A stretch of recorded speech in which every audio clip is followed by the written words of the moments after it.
Olá pessoal, como vocês estão? Meu nome é Bruno Sankey. Como eu disse a vocês, uma vez a cada 2 semanas eu estarei trazendo aqui no YouTube um vídeo sobre psicologia. Neste vídeo nós estaremos estudando a segunda tópica freudiana. Eu já peço a você que deixe o seu like no vídeo, se inscreva no canal caso ainda não seja inscrito e ative o sininho a fim de receber novas notificações. Freud, ele usou uma metáfora para compreender a mente humana. Essa é a metáfora do mapa mental. Ou seja, quando Freud propõe um mapa da mente, ele está usando uma metáfora. Ele não está literalmente dizendo que a mente tem lugares. Ao falar de lugares na mente, Freud está usando uma metáfora para dizer de instâncias, funções da mente. Então, metaforicamente, ele faz um mapa mental para nos ajudar a compreender como a mente funciona. Mas isso não quer dizer que a mente, literalmente, seja como um sistema, com lugares e coisas do tipo. O primeiro mapa mental, chamado de modelo topográfico, ou primeira tópica freudiana, foi adotada por Freud entre 1900 e 1915. E ele dividia a mente humana em 3 sistemas: o consciente, o pré-consciente e o inconsciente. No entanto, a partir de 1915, Freud compreendeu que esse esquema ele era insuficiente e, portanto, ele preferiu reformular o seu mapa mental, o mapa da mente humana, digamos assim. O segundo modelo que ele vai propor entre 1920 e 1923 é chamado de segunda tópica freudiana ou modelo estrutural. Quais são as mudanças? Antes, na primeira tópica, o inconsciente era pensado como um dos sistemas, um dos lugares da mente. Na segunda tópica, o inconsciente não é mais uma parte da mente, mas uma qualidade, um adjetivo de conteúdos psíquicos, tanto do id, do ego e do superego. Vamos entender o que isso quer dizer. Então, de 1900 a 1915, Freud falava do inconsciente metaforicamente como se fosse um lugar. Existe um lugar que é o inconsciente, no nosso mapa mental metafórico. A partir da segunda tópica, Freud vai falar do inconsciente como um adjetivo. Existem conteúdos mentais que são conscientes e existem conteúdos mentais que são inconscientes. Então, ser consciente e ser inconsciente é uma propriedade acidental dos conteúdos mentais. Um conteúdo pode ser consciente, um conteúdo que é consciente pode se tornar inconsciente, um conteúdo que é inconsciente pode se tornar consciente. Consciente ou inconsciente, portanto, não são lugares no mapa mental metafórico. Consciente e inconsciente são adjetivos. E ao propor um novo mapa mental metafórico, Freud vai usar a ideia de que existem 3 instâncias no aparelho psíquico, ou no sistema da mente, que é o id, o ego e o superego. Vamos considerar cada um deles. O que é o id? O id é aquilo com que eu já nasço. Aqui a gente não vai usar o termo instinto, mas são as nossas pulsões. Os animais têm instinto, o ser humano tem pulsões. Vamos entender depois, em outros vídeos vamos falar das pulsões, mas esse vídeo, cada vídeo você pode assistir por ele mesmo, não precisa se preocupar em assistir outro para assistir esse. Mas aqui, vamos pensar o seguinte: o bebê, ele já nasce com certas necessidades, com certas forças, com certos desejos. O bebê, ele já nasce querendo mamar, o bebê, ele já nasce tendo necessidades de fome. Então, o Freud vai chamar de id, isso que é as pulsões inatas oriundas de uma organização física inata. E esse id ele é regido pelo princípio do prazer. O bebê está sempre buscando prazer. Se ele sente uma tensão, por exemplo, ele sente uma fome, ele começa a chorar porque ele precisa ser alimentado. Então pense no id como a origem dessas forças que nos movimentam em direção ao prazer. Esses desejos, essas pulsões, essas forças motrizes que nos movimentam desde a infância a sempre buscar o prazer. O bebê, ele tem uma excitação, ele tem uma tensão, ele tem uma necessidade, e aí ele passa a buscar a satisfação dessa necessidade por meio de uma busca de um prazer, seja o prazer da amamentação, por exemplo. No entanto, além do prazer, existe a realidade. Nem sempre a realidade nos oferece tudo aquilo que nós desejamos. Nem sempre a mãe vai estar presente para dar mamar para o bebê. O bebê vai começar a chorar, e nem sempre a mãe vai ali amamentar ele. Então o bebê, na sua interação com o mundo, vai percebendo que seu desejo, suas pulsões, não são sempre satisfeitas. Existe uma realidade. Existe uma realidade que nem sempre atende às nossas necessidades. Então, uma parte do id ela vai se modificar para formar o que a gente chama de ego. O ego é aquele que vai mediar a relação nossa com a realidade. Por isso tem o princípio do prazer, ou seja, o bebê sempre busca o prazer, mas existe o princípio de realidade. A realidade nem sempre satisfaz os nossos prazeres. E para mediar realidade e prazer, uma camada do id se modifica formando o ego. É quando o bebê pode falar, eu sou, eu tenho uma identidade própria. O ego, portanto, é o mediador da relação entre o sujeito e a realidade externa. Ele busca conservar a vida, né? Porque aí o bebê vai além de buscar o prazer, agora ele precisa mediar sua relação com a realidade, conservar a sua vida, lutar pela sobrevivência. Ele está relacionado aos nossos processos de pensamento.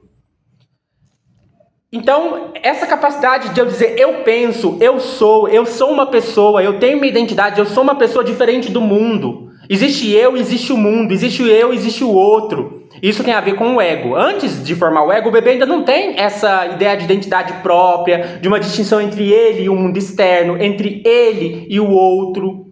Então, o ego é justamente isso que vai mediar a relação entre o prazer e a realidade.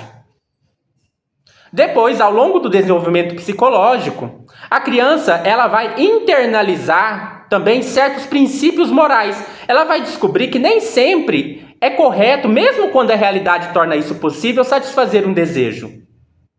Existem coisas que a gente não tem, mesmo que a gente tenha o desejo de fazer aquilo, a gente não deve fazer aquilo, porque a gente vive numa sociedade, a gente vive numa cultura, nem tudo a gente pode fazer, nem tudo que a gente deseja a gente deve fazer. E o bebê vai, o bebê e a criança, vai compreender isso. Que existe uma tensão não só com a realidade, mas também com o dever, com a moral, com a lei, com o certo, o errado, o que pode, o que não pode, o que é sujo, o que é limpo. Então o superego vai estar relacionado a isso que está com o certo, o errado, o que pode, o que não pode. Num primeiro momento, quem delimita isso são os pais, num primeiro momento, geralmente. A maioria das crianças, quem vai falar para elas não pode isso, não pode aquilo, são os pais. Mas vai chegar um momento que não vai ser preciso que uma outra pessoa me fale que eu não posso fazer isso, que não vai ser preciso que uma outra pessoa me censure. Eu mesmo vou me censurar. Eu mesmo vou dizer assim, nossa, não devo fazer isso, não devo fazer aquilo. Nem sempre vai precisar de um pai estar ali presente falando, não pode fazer isso. Eu mesmo vou entender, nossa, isso é errado, ou isso eu não devo fazer, isso não é certo, isso não é correto. Então, o que vai acontecer? Isso dentro de mim, que, digamos assim, vai ser como se fosse eu tivesse internalizado o meu pai, agora eu não preciso do meu pai lá fora falando, não faça isso. Eu, dentro de mim, já tenho essa parte de mim que me restringe. Por mais que eu deseje alguma coisa, e por mais que a realidade torne possível que eu realize esse desejo, ainda assim eu vou entender, não devo realizar esse desejo. Então, digamos assim que mais uma parte do eu se modifica para formar o que a gente chama de super-eu ou superego. O superego é a internalização da moralidade a partir da influência dos pais. A gente que coloca pais, mas não precisa ser pai literalmente. Pode ser qualquer pessoa, a sociedade, quem cria a criança, pode ser até a mãe falando não pode, ou qualquer pessoa que realiza essa função de comunicar para a criança essa ideia de censura. É importante, a gente ter em mente que nesse novo modelo, então, existem conteúdos do id que são conscientes e conteúdos que são inconscientes. Geralmente o id tem a ver com aqueles nossos desejos inconscientes. Depois a gente também vai mandar alguns desejos, digamos assim, para o inconsciente. Mas algumas das nossas pulsões ou desejos, eles podem se tornar conscientes por meio de uma representação. Então eu tenho, por exemplo, uma pulsão, uma força motriz que me move a buscar um certo prazer, e eu tenho consciência disso porque eu represento esse desejo. Então, um conteúdo do id consciente, digamos assim. O eu também, o ego, ele tem elementos conscientes e elementos inconscientes. Então o ego não é só consciente. Claro, o ego envolve uma consciência, eu sou o Bruno, eu sou o Sankey, eu faço o doutorado em filosofia, tem coisas sobre o meu eu que eu estou consciente. Mas o eu também tem um movimento inconsciente. O eu envolve certos pensamentos, certas memórias, que o Freud antes falava estar no pré-consciente. O eu também realiza certas defesas, né? Mesmo de maneira inconsciente. O eu tem seus mecanismos de defesa para lidar com a ansiedade, com a angústia, e que boa parte das vezes acontece de modo inconsciente. A mesma coisa acontece com o superego. O superego também tem elementos conscientes e inconscientes, processos conscientes e inconscientes. Por exemplo, né, vamos supor que eu tenho um desejo. Eu tenho um desejo de ficar sexualmente com uma pessoa, só que eu estou na rua. Eu não vou ficar com uma pessoa sexualmente no meio da rua. Eu entendo que ali não é o lugar. O que eu vou fazer? Eu vou restringir o meu desejo conscientemente. O meu superego vai me censurar, e isso de maneira consciente. Mas também nem sempre o superego pratica a sua censura, digamos assim, de modo consciente. Existem coisas que são barradas de ter acesso à consciência por uma censura que eu nem preciso estar consciente. Podem ter desejos meus que nem eu chego a entrar em contato, até porque eles já são barrados antes mesmo de que eu possa tomar consciência deles.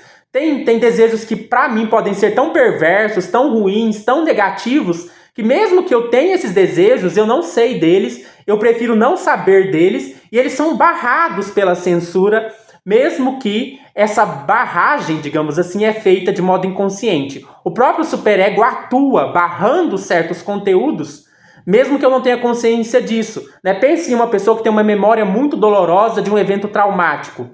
Às vezes a pessoa não lembra que esse evento aconteceu, porque esse evento já é barrado de entrar na consciência pelo superego, sem que a própria pessoa precise praticar essa censura de modo consciente. Então o superego, ele é um vigilante que está atento, que está censurando, mesmo que de modo inconsciente. Então, inconsciente, na segunda tópica, não é um lugar da mente. Inconsciente é um adjetivo que qualifica certos processos, conteúdos, tanto do id, quanto do ego, quanto do superego. Eu espero que vocês tenham gostado deste vídeo. Caso você tenha gostado deste vídeo e queira contribuir com alguma doação para o canal, tem aí minha chave Pix. Então, se você quiser mandar qualquer valor como uma forma de agradecimento pelo vídeo, você pode mandar. E até mais.